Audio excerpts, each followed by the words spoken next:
The photo appeared in their shared Google Drive folder at 11:47 p.m. on a Tuesday. Ray Talcott was reviewing traffic pattern data when the notification popped up on his laptop screen. New file uploaded.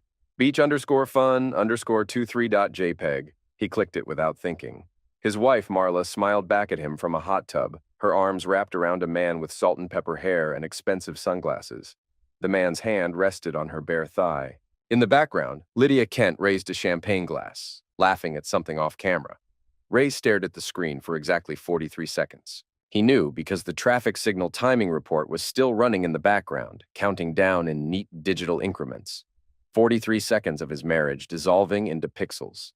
Then he closed the laptop and went to make coffee. He had work to do. 3 weeks earlier, Ray had been replacing a burnout signal controller on State Street when Marla called about the vacation. The intersection hummed around him. Cars rushing past, pedestrians checking their phones at crosswalks, the familiar rhythm of urban flow that he'd been managing for 8 years. "Lydia found this amazing resort in Tulum," Marla's voice crackled through his Bluetooth earpiece. "Girls' trip, I already booked it." Ray adjusted his hard hat and pulled another circuit board from his toolkit. "How much?" "Don't worry about it. I used the savings account." The savings account, their emergency fund. Ray had been adding to it religiously for 3 years, $25 at a time from his modest salary. But he didn't say anything. He never said anything when Marla made these decisions. "When do you leave?" "Tomorrow morning. I know it's sudden, but Lydia says I need to live a little. Stop being so—" She paused, searching for the word. "Predictable." Ray connected the new controller and watched the lights cycle through their sequence. Red, yellow, green, simple, logical, unlike his wife. "Have fun," he said. That night, Marla packed while Ray sat in his home office, updating signal maintenance schedules. She appeared in the doorway around 10, holding a suitcase and wearing a dress he'd never seen before. "You're not even going to ask where I'm going to be staying?" Ray looked up from his computer. Marla stood there in red silk that cost more than his weekly paycheck. Her brown hair freshly highlighted, makeup applied with precision. She was beautiful. She'd always been beautiful. Sometimes he wondered if that was the problem. "Tulum," he said. "You told me." "The resort name, Ray. Normal husbands ask for details. Casa Paraíso. All-inclusive. 5 stars on TripAdvisor." He'd looked it up the moment she mentioned it, the same way he researched everything, methodically, thoroughly. "You'll have a great time." Marla's expression shifted, disappointment flickering across her features. "Sometimes I think you don't care if I leave." Ray saved his document and closed the laptop. "I care." But as he said it, watching his wife of 6 years adjust her new dress in the hallway mirror, he realized he wasn't sure that was true anymore. The first day without Marla was peaceful. Ray woke at 5:30, made coffee, read the traffic incident reports, and headed to work. No complaints about his oatmeal being too bland.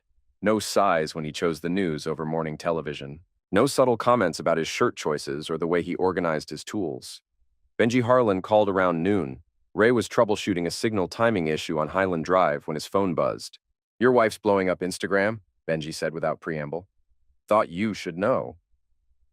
Ray and Benji had worked together at the city's IT department before Ray transferred to traffic systems. Benji was the kind of guy who knew everyone's business before they did, partly because he managed the city's network security, and partly because he never slept. "She's on vacation." "Yeah, but she's posting like she's auditioning for a reality show. Champagne selfies, beach poses, the works, very liberation-themed." Ray balanced his phone between his shoulder and ear while he adjusted a signal timer. "Meaning?" "Meaning she's hashtagging stuff like new me and finally free and life begins now. You know, the kind of posts divorced women make." "She's not divorced. Not yet." That evening, Ray opened Instagram for the first time in months. Marla's account was a slideshow of indulgence. Poolside cocktails, designer sunglasses. Lydia Kent in every other photo, raising glasses and making peace signs like they were college freshmen instead of 30-something women with mortgages. The captions were worse than the photos. "Finally living my best life. Hash no regrets. Hash girls trip. Hash freedom.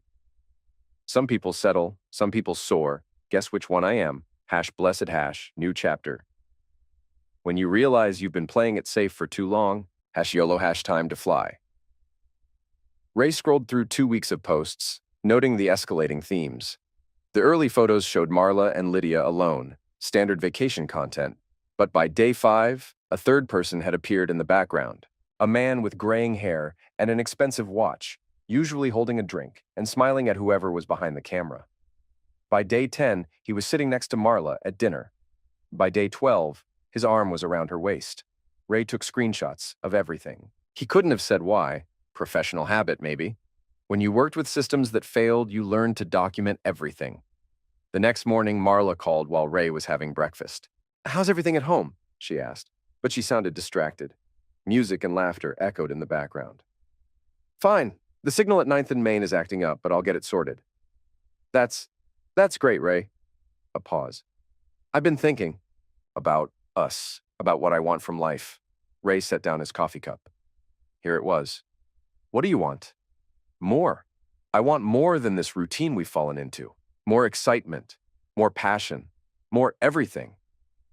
"I see." "Do you, though? Do you really see me, Ray? Because sometimes I feel like I'm invisible in my own house." Ray considered this. Did he see her? He saw her credit card bills. He saw her social media posts. He saw her clothes scattered across their bedroom floor and her dishes in the sink.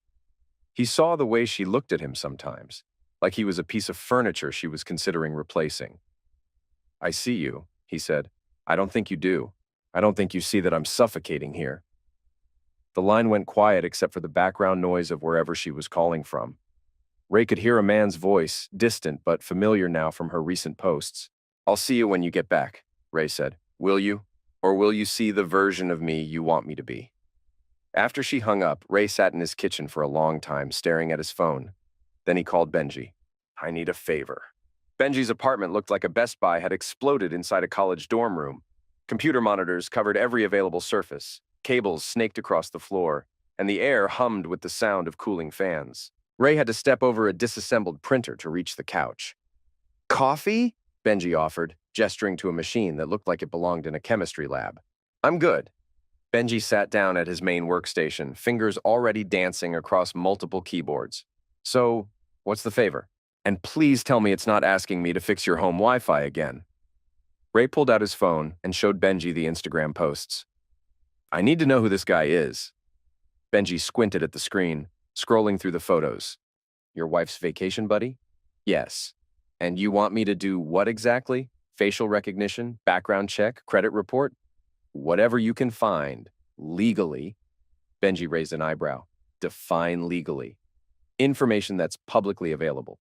Social media, business records, that kind of thing." Benji cracked his knuckles. "The fun kind of legal. Give me an hour." While Benji worked, Ray walked around the apartment studying the chaos. Benji lived like someone who expected to move at any moment. Everything valuable packed into milk crates and cardboard boxes. But the technology was top tier, professional grade. "Your wife's got expensive taste in men," Benji said after 40 minutes. "This guy's Instagram is a masterclass in fake wealth." He turned one of his monitors toward Ray. A profile page filled the screen, at Declan Granger _entrepreneur. The bio read, "Crypto visionary, startup founder, living the dream in paradise." Declan Granger, Ray read. "Real name's Kevin Banner, at least that's the name on the business registration for his so-called startup, which by the way doesn't actually exist." Benji opened another window showing a Florida business search result.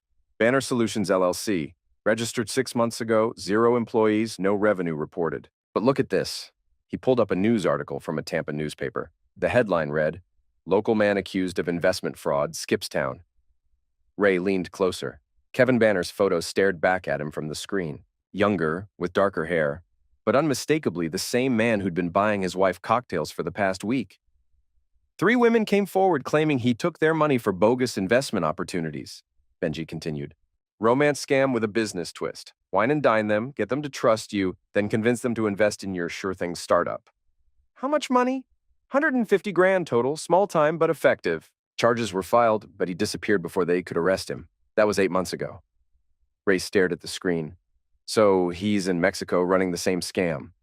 "Looks like it. And your wife?" Benji pulled up Marla's recent posts. She's posting about amazing investment opportunities and life-changing decisions.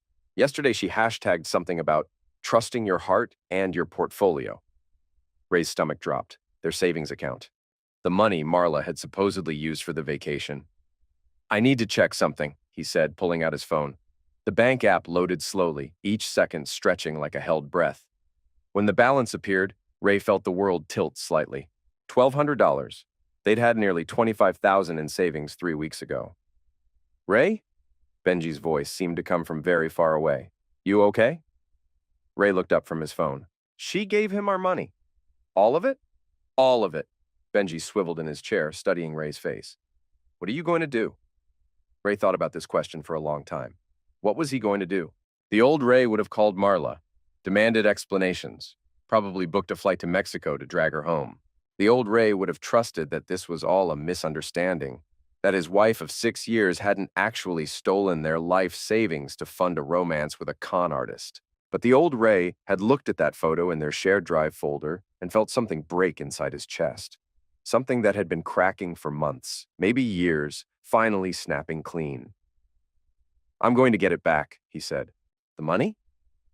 "Everything." Marla returned from Mexico on a Thursday afternoon, tanned and carrying new luggage. She'd texted Ray from the airport. "Landing at 3. Don't pick me up. Lydia's giving me a ride." Ray was working on a malfunctioning pedestrian signal when she got home. He heard her key in the lock, the sound of her bags hitting the floor, her heels clicking across the hardwood. He didn't look up from his paperwork when she appeared in the doorway of his office. "We need to talk," she said. Ray finished calculating the timing sequence for the signal repair and set down his pen. Marla stood in the doorway wearing a white sundress he'd never seen before, her skin darker than it had been in years.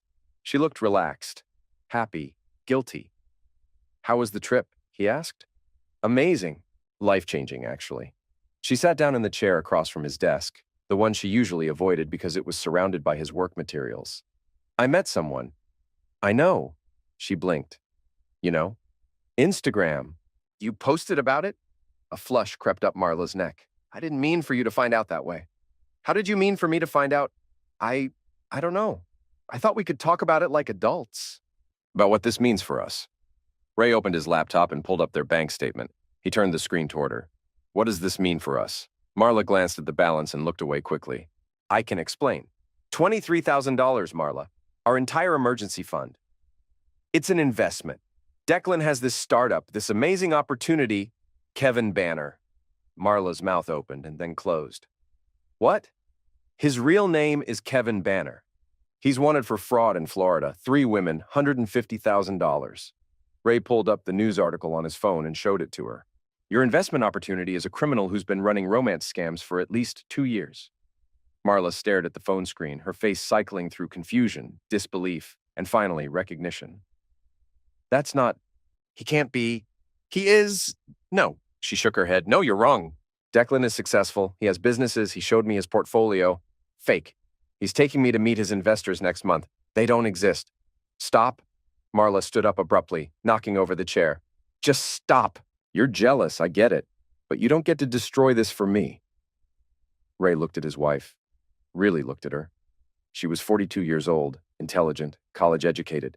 She managed the books for a dental practice, dealt with insurance companies and tax codes every day. But she was standing in their home office, defending a man who'd stolen their life savings, because he'd made her feel special for 2 weeks. "I'm not trying to destroy anything," Ray said quietly. "I'm trying to save what's left." "There's nothing left to save." Marla's voice cracked. "Ray, I haven't been happy in years. Years. I wake up every morning in this house with this life, and I feel like I'm disappearing." "So you decided to steal our money and run away with a con artist. I decided to take a chance on something real, something that made me feel alive again." "He's using you." "Maybe, but at least he sees me. At least when I'm with him, I feel like I matter." Ray closed his laptop. "You matter to me." "No, I don't. I'm just part of your routine. Wake up, check traffic reports, fix signals, come home, repeat. I'm like another piece of equipment you maintain." The words hung in the air between them. Ray realized that Marla was crying, makeup smearing down her cheeks. She looked vulnerable and desperate and still beautiful, and he felt nothing. "I want a divorce," she said. "Okay."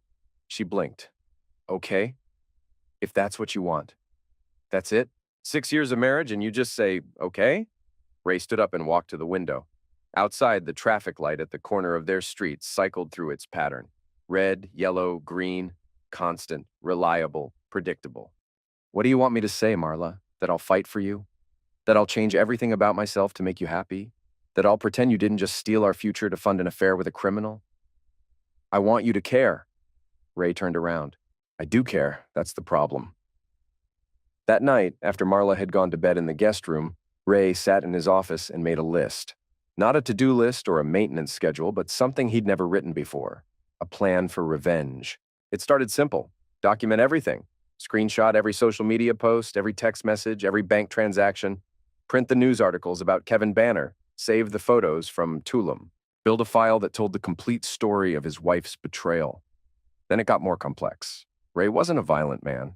He'd never been in a fight, never owned a Colt, never even raised his voice in anger. But he was good at solving problems, and he was very good at understanding systems.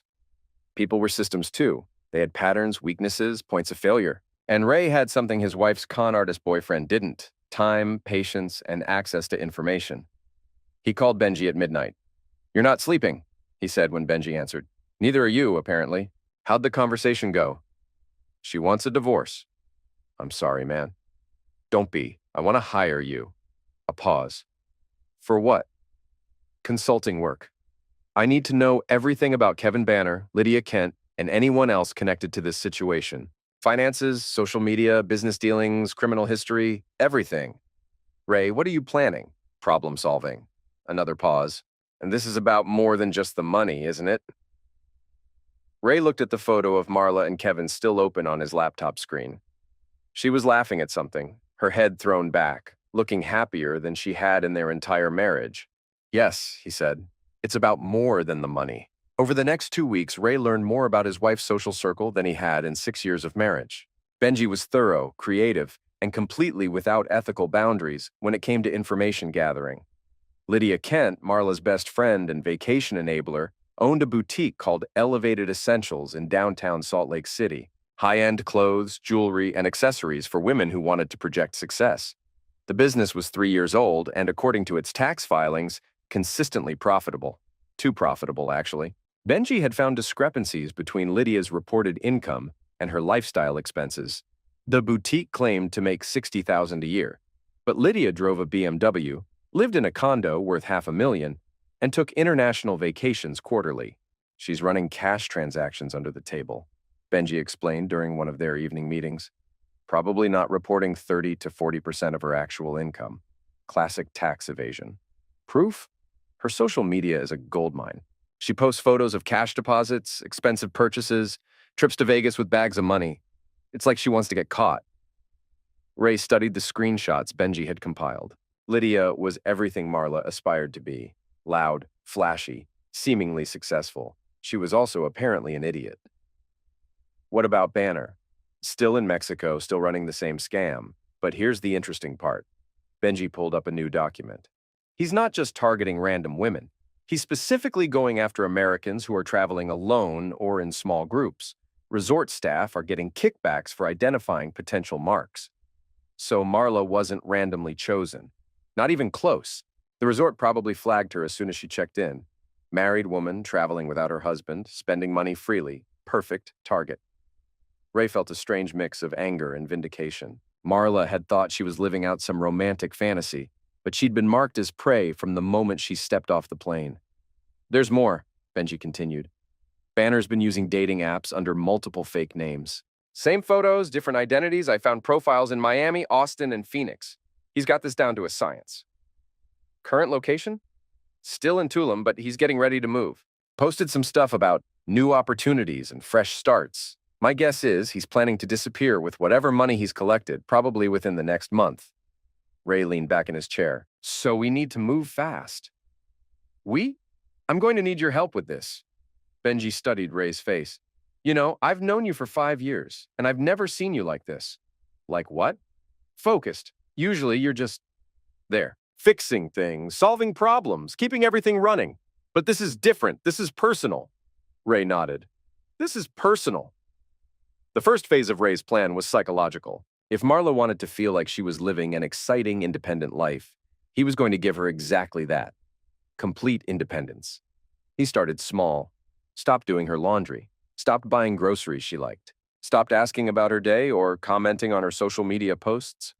When she tried to start conversations about their relationship status or living arrangements, he was polite but detached. "We're getting divorced," he'd say. "You should probably start figuring out your own finances." The comment about finances always made her uncomfortable. She'd been texting with Kevin constantly since returning from Mexico, and Ray had noticed her checking their bank balance obsessively. She'd realized the money was gone, but she was still hoping it was somehow an investment that would pay off. Ray knew better.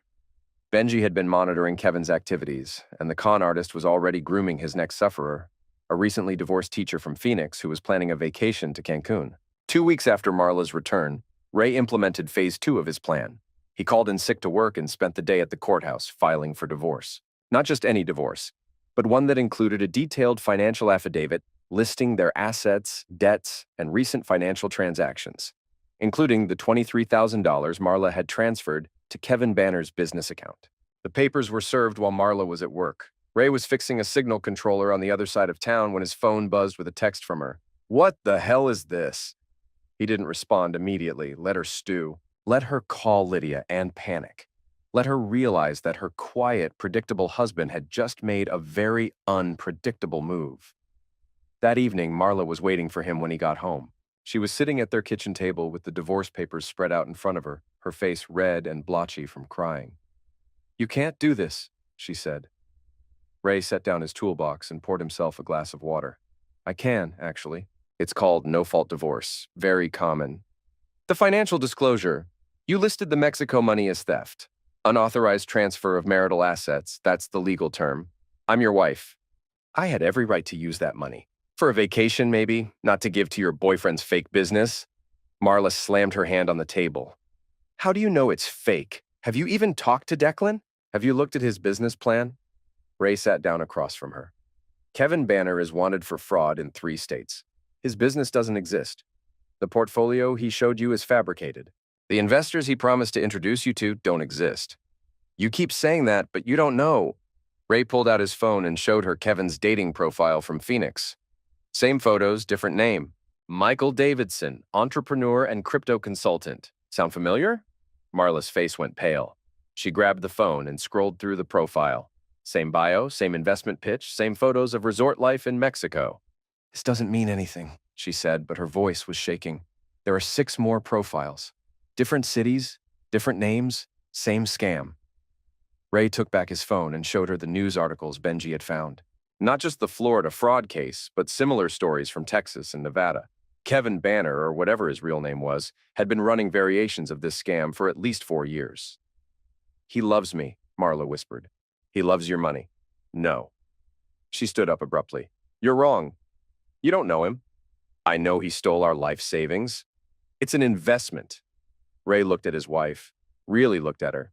She was intelligent, capable, experienced, but she was also desperate to believe that someone found her exciting enough to build a life around, desperate enough to ignore obvious red flags. "Call him," Ray said. "What?" "Call Kevin, right now. Ask him when you're going to see a return on your investment." Marla's hand moved toward her phone, then stopped. "I don't need to prove anything to you. You're not proving anything to me. You're proving it to yourself." She stared at him for a long moment, then picked up her phone.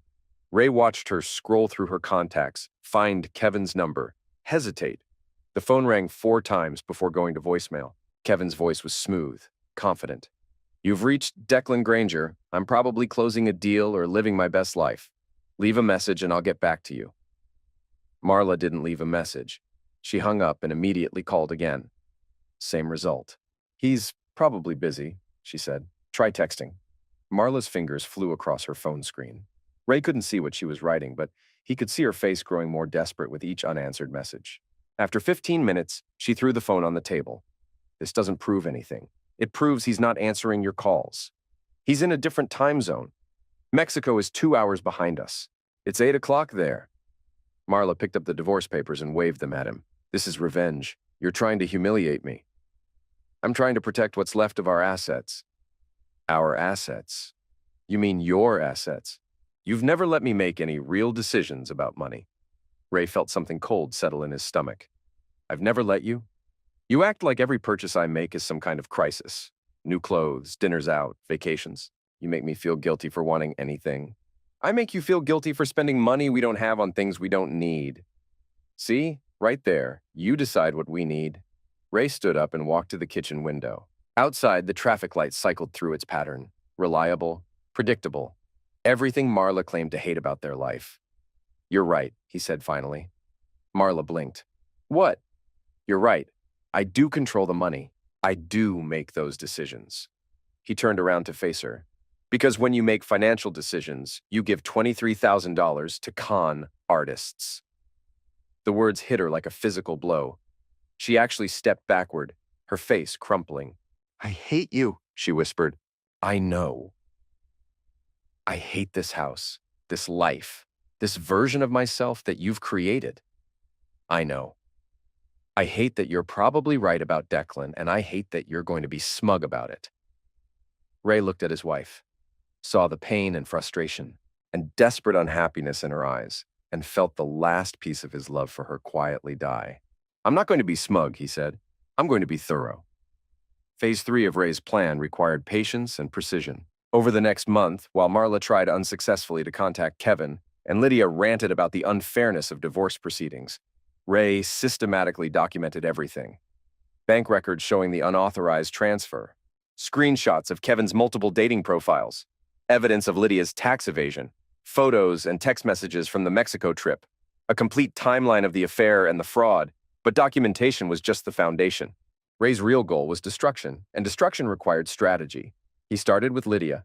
Benji had been monitoring her social media accounts, and Lydia's need for attention was about to become a serious liability. She'd been posting photos of cash deposits, expensive purchases, and business trips that didn't match her reported income.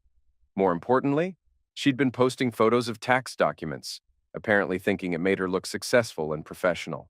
She literally photographed her fraudulent tax returns and put them on Instagram, Benji said, scrolling through Lydia's posts. Look at this one. Business owner life. Keeping the IRS happy. And she's holding up a form that shows she claimed $30,000 in business expenses for a trip to Paris. Ray studied the screenshot. That's not legitimate. Not even close. She wrote off the entire trip as a business expense, but her posts show she was there with her boyfriend, shopping and going to museums. Zero business activities, yeah. Can you compile all of this into a report? Already did. Benji handed Ray a thick folder. 2 years of social media posts cross-referenced with her tax filings. She's been evading taxes on at least $100,000 in unreported income. Ray flipped through the report. It was thorough, professional, and absolutely damning. This is good work. Thanks. What are you going to do with it? I'm going to give it to the IRS. Benji raised an eyebrow. Anonymous tip? Anonymous tip? You know they pay rewards for information that leads to successful prosecutions, right? 10 to 30% of the recovered taxes. Ray hadn't known that, but it was useful information. If Lydia owed back taxes on $100,000 in unreported income, plus penalties and interest, Ray could be looking at a significant reward, money that could help offset what Kevin had stolen from their savings. One more thing, Ray said. I need you to help me create a fake identity. For what? I'm going to Mexico. Creating a convincing fake identity turned out to be easier than Ray had expected. Not because it was legal or simple, but because Kevin Banner had been so careless with his own identity theft that he'd left a blueprint for how to do it. Benji didn't actually help Ray break any laws. Instead, he showed Ray how Kevin had operated. Fake business cards, fake social media profiles, fake email addresses. All technically legal as long as you weren't using them to commit fraud. Ray wasn't planning to commit fraud. He was planning to commit justice. The fake identity was simple but effective. Thomas Blake, independent financial consultant, recently divorced, taking some time to travel and explore investment opportunities. Benji created a professional-looking website, LinkedIn profile, and business cards. They even set up a phone number and email address. You're really going to Mexico? Benji asked as they finalized the fake documents. I'm going to Mexico. To do what exactly? Confront this guy? Knock him up? Get your money back? Ray considered the question. What was he going to do in Mexico? He wasn't a violent person. He wasn't a criminal.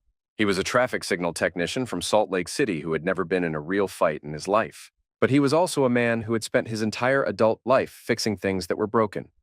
And his marriage wasn't the only thing that needed repair. I'm going to solve a problem, Ray said.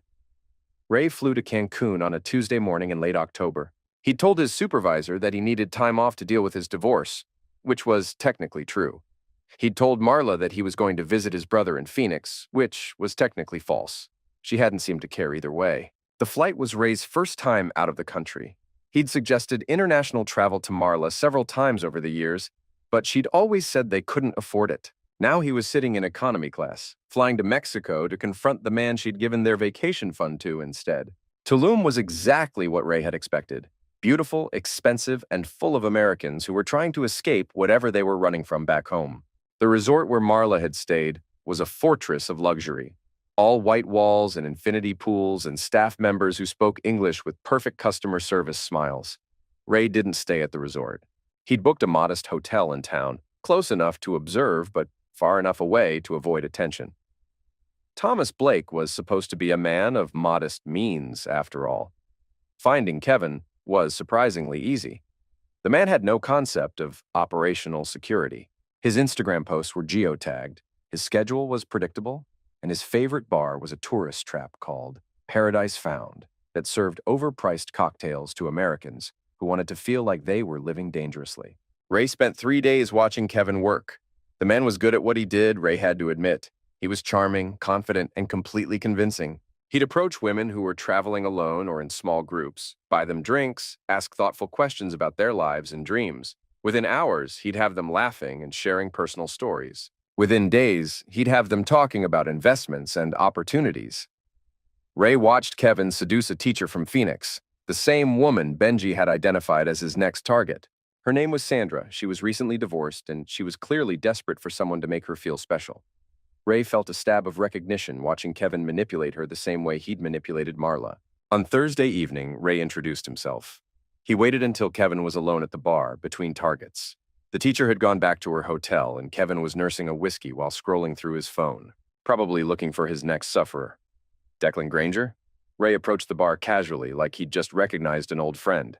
Kevin looked up, wariness flickering across his features. Do I know you? Thomas Blake. Ray extended his hand with a confident smile. I've been following your work online. Very impressive business model. Kevin's expression shifted from wariness to interest. He shook Ray's hand with the practiced firmness of a professional salesman. What kind of work do you think I do? Investment consulting, cryptocurrency ventures, the kind of opportunities that most people are too conservative to pursue. Ray signaled the bartender. Buy you a drink? Sure. Kevin was studying Ray's face, trying to place him. How exactly do you know about my business? Ray had practiced this conversation dozens of times during the flight. The key was to give Kevin just enough information to seem legitimate while staying vague enough to avoid obvious lies. A mutual friend mentioned you, Marla Talcott. She spoke very highly of your startup opportunities. Kevin's face lit up with recognition and pride. Marla, beautiful woman, very smart investor. How do you know her? Business circles in Salt Lake City. She mentioned she'd made some significant investments with you. Said you were taking her to meet your partners next month. That's right. Kevin leaned forward, warming to his favorite subject. We're always looking for serious investors. People who understand that the biggest returns come with the biggest risks. Ray nodded thoughtfully. What kind of returns are we talking about? Depends on the investment level. For someone like Marla, who came in at $25,000, we're projecting 300 to 400% returns within the first year. $25,000. Kevin thought he'd gotten more money than he actually had. Ray filed that information away and kept his expression neutral. That's impressive. What's the minimum investment? For the right investor, someone with Marla's vision? We could start as low as $50,000. Ray nearly choked on his drink. Kevin was trying to upsell him for twice what he'd stolen from Ray's savings account. The man's greed was breathtaking. I'd need to see some documentation, of course. Business plans, financial projections, that sort of thing. Of course. Kevin pulled out his phone. Why don't I give you my card and we can set up a proper meeting? Are you staying nearby? Hotel in town. I prefer to keep a low profile when I'm evaluating opportunities. Kevin handed Ray a business card. Declan Granger, CEO, Paradise Ventures. The card was well-designed, professional-looking. Completely fake, of course. I have to ask, Ray said casually. How did you and Marla meet? Business conference? Actually, we met here. She was on vacation with a friend, looking to break out of her routine, try something new. Sometimes the best business opportunities come from personal connections. She mentioned she was married. Kevin's smile faltered slightly. Yes, unhappily. Her husband sounds like a real piece of work. Control freak, no vision, no ambition. The kind of man who keeps his wife trapped in a small life. Ray nodded sympathetically. Those situations can be complicated. Not really. When someone is ready to change their life, the complications work themselves out. Ray finished his drink and stood up. Well, I should let you get back to your evening. I'll be in touch about the investment opportunity. Looking forward to it. Kevin shook his hand again. Thomas, right? Thomas Blake? That's right. As Ray walked away from the bar, he felt a strange sense of satisfaction. Kevin Banner was everything Ray had expected. Arrogant, greedy, and completely convinced of his own cleverness. He was also about to learn that some problems couldn't be solved with charm and fake business cards. The next morning, Ray put the second phase of his Mexico plan into action. He'd spent months learning everything he could about Kevin Banner, and he'd discovered something interesting. The man was currently living on borrowed time in more ways than one. Kevin's tourist visa was expired. He'd been in Mexico for over 6 months, well beyond the legal limit for Americans without proper documentation. He was also wanted by police in Florida, and there was an active warrant for his arrest. Ray made 2 phone calls from his hotel room. The first was to the local immigration office, reporting an American tourist who was overstaying his visa and running illegal business operations from a resort. The second was to the FBI's international tip line, reporting the location of a fugitive wanted for financial fraud. Then he went to breakfast and waited. Kevin was arrested at Paradise Found that evening. Ray watched from across the street as Mexican immigration officers and local police surrounded the bar. Kevin tried to run, actually pushing through the crowd of tourists and making it almost a block before 2 officers tackled him in the middle of the street. Ray felt no satisfaction watching Kevin get dragged away in handcuffs. No sense of victory or justice. Just the quiet pleasure of seeing a system work the way it was supposed to work. He flew back to Salt Lake City the next morning. Marla was waiting for him when he got home from the airport. She was sitting in the living room with her phone in her hands, her face pale and streaked with tears. Declan's been arrested, she said without looking up. Ray set down his suitcase. I'm sorry to hear that. No, you're not. She looked at him then, her eyes red and angry. You're not sorry at all. You're right, I'm not. Did you have something to do with this? Ray considered lying. It would be easy enough. Kevin had been a fugitive living illegally in Mexico. His arrest was inevitable, but Ray was tired of lying, tired of pretending to be someone he wasn't. Yes, Marla's face crumpled. How could you do that? How could you destroy someone's life like that? He destroyed his own life when he decided to steal money from people who trusted him. He didn't steal anything from me. I gave him that money willingly. You gave him money for a fake business. That's fraud. That's what he was arrested for.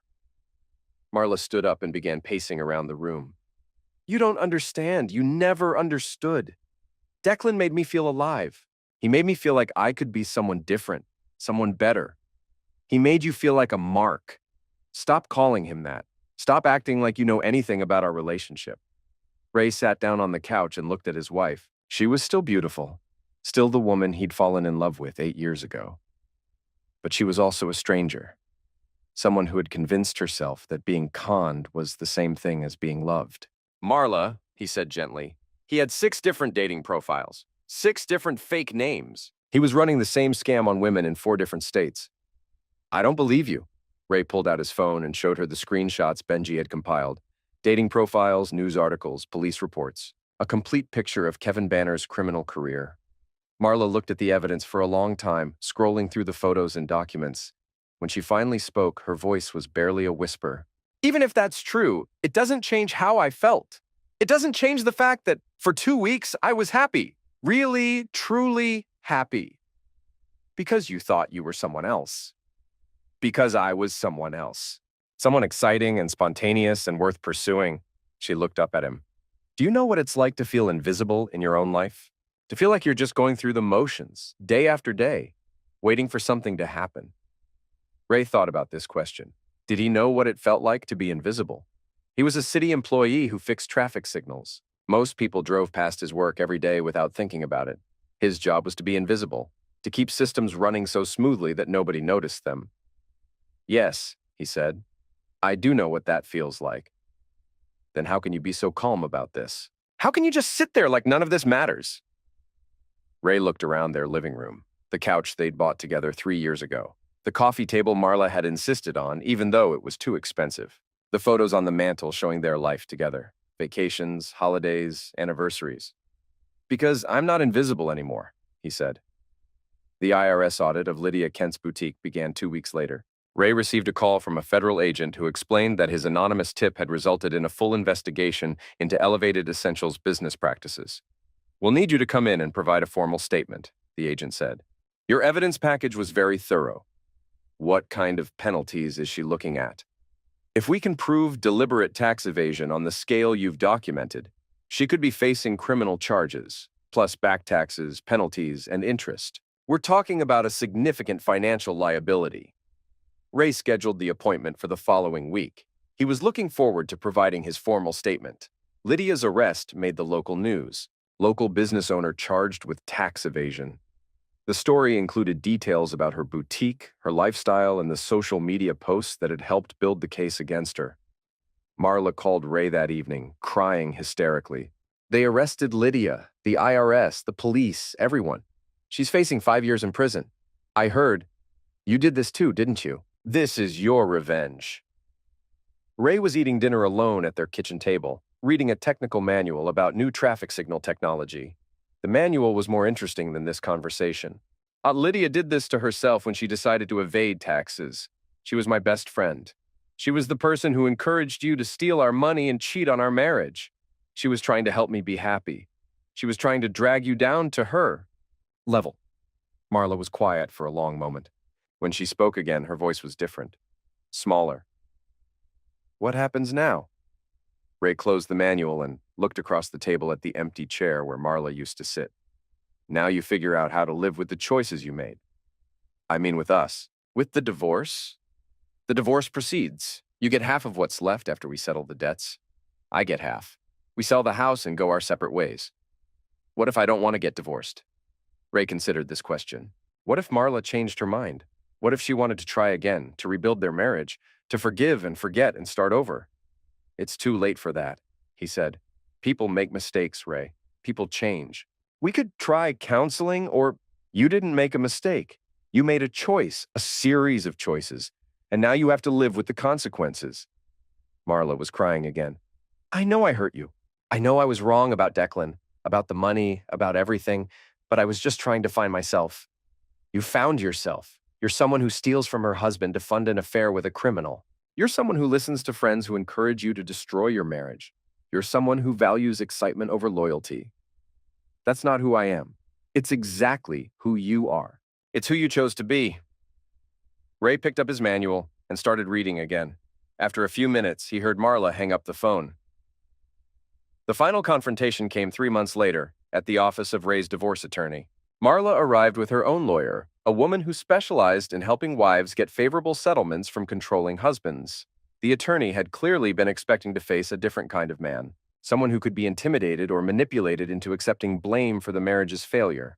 Instead, she got Ray, calm, prepared, and armed with documentation that made Marla's case impossible to defend. My client is willing to accept responsibility for her mistakes, Marla's attorney began, but she believes the financial disclosure is incomplete.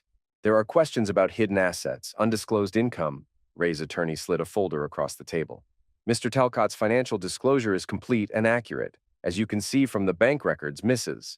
Talcott withdrew $23,000 from their joint savings account and transferred it to Kevin Banner, who has since been convicted of fraud in federal court. Marla's attorney opened the folder and began reading. Her expression grew increasingly grim as she worked through the documents. There's also the matter of the IRS reward, Ray's attorney continued. Mr. Talcott received compensation for providing information that led to the successful prosecution of tax evasion charges against Lydia Kent. That money is considered separate property, acquired after the date of separation. How much? Marla asked, speaking for the first time since they'd sat down. $12,000, Ray said. 10% of the recovered taxes! Marla's face went white. You got paid for destroying my friend's life? I got paid for providing evidence of criminal activity. This is ridiculous, Marla's attorney interjected. My client is entitled to half of all marital assets. Your client is entitled to half of what remains after settling the debts she created, Ray's attorney said calmly. Which according to our calculations, amounts to approximately $14,000. The math was brutal but accurate. Their house had some equity, their retirement accounts had modest balances, and Ray's salary provided a baseline income. But Marla's theft of their savings, combined with the legal fees and debt settlement costs, had eliminated most of their shared wealth. 14,000? Marla stared at the settlement documents. That's all? Your actions have consequences, Mrs. Talcott, Ray's attorney said. Financial and otherwise. Marla looked across the table at Ray. You planned this. All of it. You wanted me to lose everything. Ray met her eyes. I wanted you to face the consequences of your choices. My choices? What about your choices? What about the way you treated me for 6 years? What about your refusal to ever try anything new or exciting or spontaneous? What about it? Doesn't that count for anything? Doesn't my unhappiness matter? Ray considered this question. Did Marla's unhappiness matter? Had he been a bad husband? Had his quiet, steady approach to life somehow driven her to steal their money and run away with a con artist? Your unhappiness mattered, he said finally, but it didn't give you the right to destroy our marriage and steal our future. I didn't steal anything. You took $23,000 from our joint account without my knowledge or permission and gave it to a criminal. In legal terms, that's theft. Marla's attorney leaned forward. My client was still legally married. She had every right to access joint marital funds. For legitimate marital expenses, Ray's attorney replied. Not to fund an extramarital affair. The room went quiet. Marla was crying again, but silently this time. Her attorney was reviewing the settlement documents, probably calculating how much money she was going to make from this disaster. I need to talk to my client privately, Marla's attorney said. Ray and his attorney stepped outside. The hallway was quiet, professional, sterile. Ray felt like he was in a hospital waiting room, waiting for news about whether someone was going to live or die. She's going to take the settlement, Ray's attorney said. She doesn't have any choice. I know. You did your homework on this case. Very thorough documentation. I'm good at solving problems. They waited 20 minutes before Marla's attorney called them back in. Marla had signed the papers. Her face was red and puffy, but she was done crying. There's one more thing, she said as they prepared to leave. I want to know why you stayed married to me if you hated me so much. Ray looked at her across the table one last time. I didn't hate you. I loved you. But I didn't know who you really were until you showed me. And who am I, Ray? In your opinion? Ray thought about the question. Who was Marla Talcott? She was intelligent but gullible, beautiful but vain, capable but irresponsible. She was someone who wanted to be special but wasn't willing to do the work required to become special. You're someone who had everything she needed, but wanted more than she deserved, he said. And now you have exactly what you've earned. Ray moved out of their house the following week. He'd found a small apartment near downtown Salt Lake City, close to his work and far from the suburban life he'd shared with Marla. The apartment was sparse, functional, efficient. Everything had a purpose. Nothing was decorative. He liked it. Benji helped him move the last of his belongings on a Saturday afternoon. They loaded Ray's tools, his technical manuals, and his computer equipment into Benji's pickup truck. Everything that had defined Ray's life for the past 8 years fit into 6 boxes in a toolbox. You could get a bigger place, Benji said as they carried the last box up to Ray's new apartment. The IRS reward money plus your half of the house sale. You've got options? Ray looked around the apartment. 1 bedroom, 1 bathroom, a kitchen with basic appliances, a living room just big enough for a couch and a desk. It was perfect. I like it here. It's kind of depressing, man. Very bachelor pad meets witness protection program. Ray opened one of the boxes and began organizing his technical manuals on a bookshelf. It's honest. What does that mean? It's exactly what it appears to be. No pretense. No attempts to be something it's not. Benji sat down on Ray's new couch and opened a beer. You know, I've been thinking about this whole situation. What you did to your wife, to her friend, to the con artist. It was pretty ruthless. It was justice. Was it? Or was it revenge? Ray considered the question. What was the difference between justice and revenge? Justice was systematic, impartial, focused on consequences rather than punishment. Revenge was personal, emotional, focused on causing pain rather than solving problems. Both, he said finally. And you're okay with that? Ray finished organizing his manuals and moved on to the next box. his computer equipment, cables, and technical tools. Everything he needed to do his job, solve problems, keep systems running. I'm okay with solving problems, he said. Benji finished his beer and stood up. Well, you definitely solved this one. Your ex-wife is broke, her friend is in prison, and her boyfriend is being extradited to Florida. Problem solved. Yes. What's next? Ray plugged in his computer and powered it up.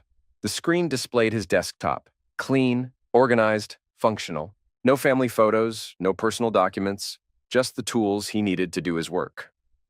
Back to work, he said. 6 months later, Ray received a text message from an unknown number. I know what you did. Ray was installing a new traffic signal controller on Main Street when the message arrived. He read it twice, then deleted it and went back to work. The next day, another message. Kevin told me everything before they extradited him. Ray didn't respond. Whoever was sending the messages would either escalate or give up. If they escalated, he'd deal with the problem. If they gave up, the problem would solve itself.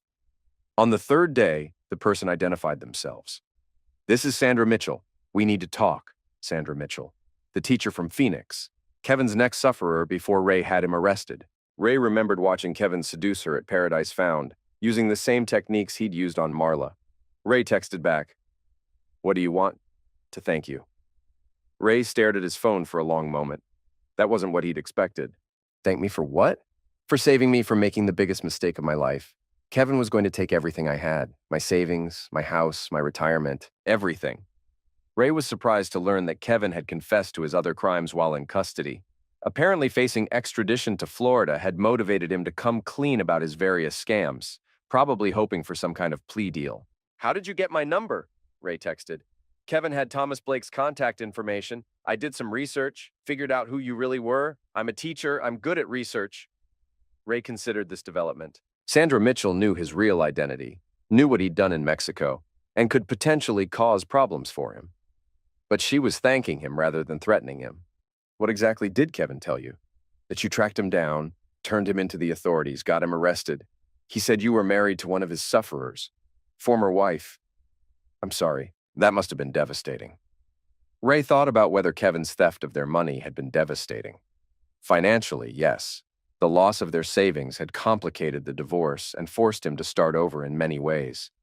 But emotionally? It was educational, he replied. Can we meet? I'd like to buy you a drink, or coffee, whatever you prefer. Ray considered the invitation. Sandra Mitchell was a stranger who knew potentially dangerous information about his activities. Meeting her was risky, but she was also someone who had been targeted by the same criminal who had destroyed Ray's marriage, someone who understood what it felt like to be marked as prey. Saturday afternoon, Squatter's Pub downtown. 2 o'clock. I'll be there. And Ray, thank you again. You saved my life. Sandra Mitchell was not what Ray had expected. She was in her early 40s with graying brown hair and intelligent eyes. She wore jeans and a sweater, no makeup, no jewelry. She looked like someone who had given up trying to impress people and was comfortable with who she was. Ray found her at a corner table, reading a book and nursing a coffee. She looked up when he approached, smiled, and stood to shake his hand. Ray Talcott? That's right. Sandra Mitchell, thank you for coming. They sat down and ordered drinks. Ray got coffee, Sandra ordered another. The pub was quiet on Saturday afternoon, mostly empty except for a few people watching college football on the televisions. So, Sandra said, I have to ask, how did you figure out what Kevin was doing? Ray explained the basic timeline. Marla's vacation, the suspicious social media posts, the photo that appeared in their shared drive folder. Sandra listened without interrupting, occasionally nodding or shaking her head. He showed me the same portfolio, she said when Ray finished. The same fake business plan, even the same photos of his supposedly successful investments. How much did he ask you for? $50,000 to start, but he was working up to more. He had this whole story about expanding into new markets, bringing in additional investors. I think he was planning to take me for everything I had. Probably. Sandra stared into her coffee cup. I almost did it. I was literally at the bank, ready to withdraw my entire retirement account. The only thing that stopped me was Kevin getting arrested. What made you trust him? Honestly, he made me feel special. I'm 43, recently divorced, teaching middle school math in Phoenix. Not exactly living an exciting life.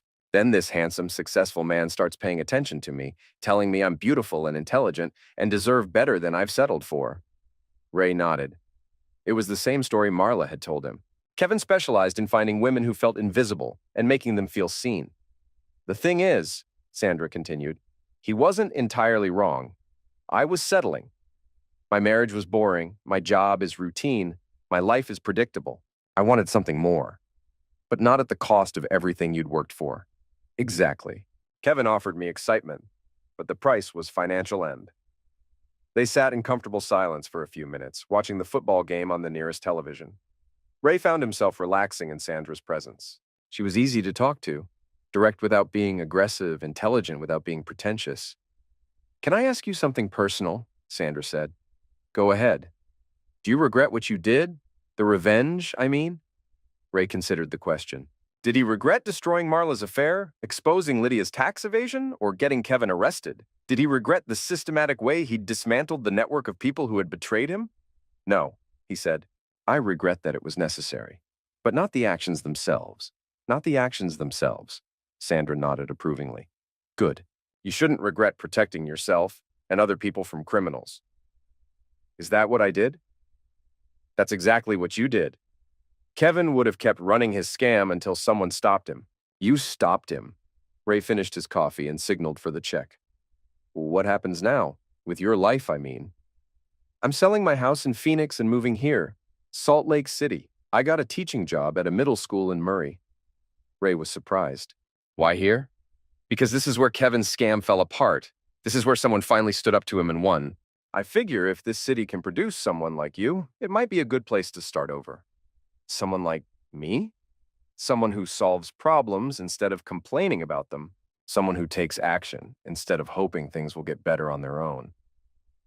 Ray paid the check, and they walked outside together. The afternoon was cool and clear, with the mountains visible in the distance. Salt Lake City spread out around them, a grid of streets and signals and systems that worked because people like Ray kept them working. Would you like to have dinner sometime? Sandra asked. Ray looked at her, really looked at her. She was attractive in a quiet way, intelligent, direct. She understood what it felt like to be targeted by someone who saw her as prey rather than a person. She also understood what it felt like to want more from life without being willing to destroy everything to get it. Yes, he said, I'd like that. They exchanged phone numbers and agreed to meet the following weekend. As Ray walked back to his apartment, he felt something he hadn't experienced in months: optimism. The divorce was finalized on a Wednesday morning in January. Ray signed the papers in his attorney's office, officially ending his marriage to Marla Talcott. He felt nothing except relief that the process was finally complete. His attorney handed him copies of the final settlement documents. Congratulations, Mr. Talcott. You're officially a free man. Ray folded the papers and put them in his briefcase. Thank you. Any plans for celebrating? Ray thought about this question. How did someone celebrate the end of a marriage? Drinks with friends? A vacation? A party? I'm going back to work, he said. That afternoon, Ray was called to fix a malfunctioning signal at the intersection where he'd first learned about Marla's vacation plans. The same corner where he'd been working when she called to tell him about Tulum and Lydia and her need to live a little. Ray parked his truck and began diagnosing the problem. The signal was stuck on red in all directions, creating a four-way standoff. Cars were backed up in every direction, but nobody was honking. They were all waiting patiently for someone to fix the system. The problem was simple: a blown fuse in the main controller. Ray replaced it in less than 10 minutes, and the intersection returned to its normal rhythm. Red, yellow, green, order restored. As Ray packed up his tools, his phone buzzed with a text from Sandra. How did the hearing go? It's done, Ray replied. Congratulations. Still on for dinner tomorrow? Yes. I'm looking forward to it. Ray put his phone away and climbed back into his truck. Tomorrow, he would have dinner with Sandra Mitchell, a woman who understood both the dangers of trusting the wrong person and the value of having someone solve your problems instead of creating them. But today, he had work to do. Signals to maintain, systems to repair, order to restore in a world that was constantly breaking down. Ray drove to his next assignment, a pedestrian signal that had been reported as non-functional. As he pulled up to the intersection, he could see the problem immediately. The walk sign was dark, leaving pedestrians stranded on both sides of the street. Simple problem. Simple solution. Ray stepped out of his truck, opened his toolbox, and got to work.